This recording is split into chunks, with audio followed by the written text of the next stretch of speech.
আজকে এই নির্বাচনে আমাকে এবং এই নির্বাচনকে সুষ্ঠুভাবে পরিচালনা করার জন্য সবাই সহযোগিতা করেছেন। আমি আরো ধন্যবাদ জানাই যারা আমার মা খালারা আমার জন্য খুব কষ্ট করেছেন, আমাকে অন্তর থেকে ভালোবেসেছে। আমি জানি আমি তাদের ছেলে না, কিন্তু রক্ত না হয়েও তাদের রক্তে।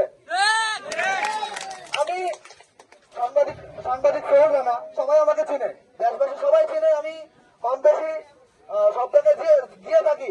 আমি আশা করব পরবর্তীতে আমার এলাকার যত উন্নয়নমূলক কাজ আছে সবাইকে সাথে নিয়ে একসাথে করবো এবং সব জায়গায় যাওয়ার চেষ্টা করব।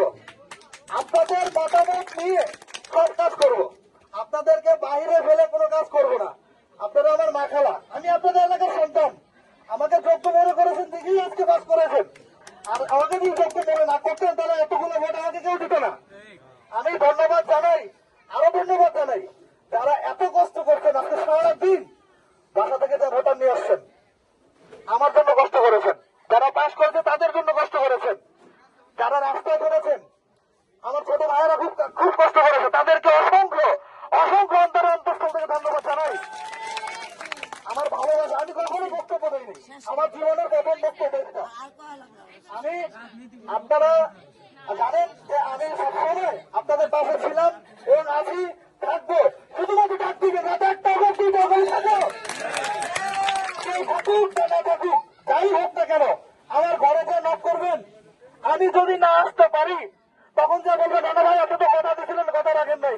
আমি কথা দিয়ে যাচ্ছি, আপনারা যখন যাবেন সেই প্রয়োজনে যাবেন। আমি আমার সাধ্য মতো সবার জন্য চেষ্টা করবো, আমি সবার জন্য চেষ্টা করবো, শুধু আপনাদের জন্য না। আমি বাংলাদেশে যে কজন লোক আছে যারা আমার কাছে আসবে, আমাকে সাহায্য চাইবে, আমি তার কাছেই যাব।